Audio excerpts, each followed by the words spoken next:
What's going on, guys? Welcome back to the channel. Just gonna do a little video today about not being afraid to change how you do things. And I'm gonna give you a prime example on a Duramax here. So what we have here is a 2015 LML Duramax.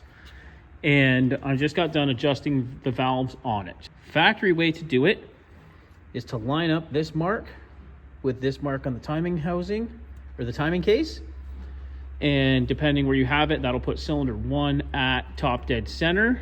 And then you can do half the valves on this head, half the valves on that head. Rotate the crank 360 degrees to line the marks back up. Then do the other half of the valves on each head. So that's how I had been doing them for quite some time.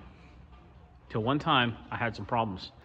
I had one of these trucks that this cylinder, so number 7, one of the rockers came off and the bridge fell out.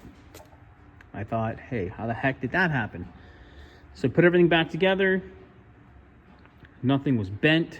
Double checked everything by lining the marks up on the crank and the timing case. Got it back together, fired it up, took it for a drive, developed a miss, came back, and sure enough, this push rod on number 7, the end broke off and it was done for. So then I was like, what the heck? I did every single thing to factory spec, to factory procedure on how to do it. I got talking to my machine shop and he told me that he has had problems with these trucks, not just these ones, but other vehicles as well, where the factory timing marks, depending on if the crank is starting to spin or the balancer is starting to spin or anything like that, those marks will actually be a little bit off. So I double checked everything on this side of the engine to verify that it was still good by lining up the marks on the front. And sure enough, there was some excessive play in some of the other rockers. So from then on, I backed all of them off, did each cylinder one at a time. Reset the valves on both sides because the other side would have been off as well. And since then, I have only set valves on a Duramax anyway, one cylinder at a time when I'm doing a head job. I've had no failures or anything since then, and it's worked great for me. I'm not saying that you can't get away with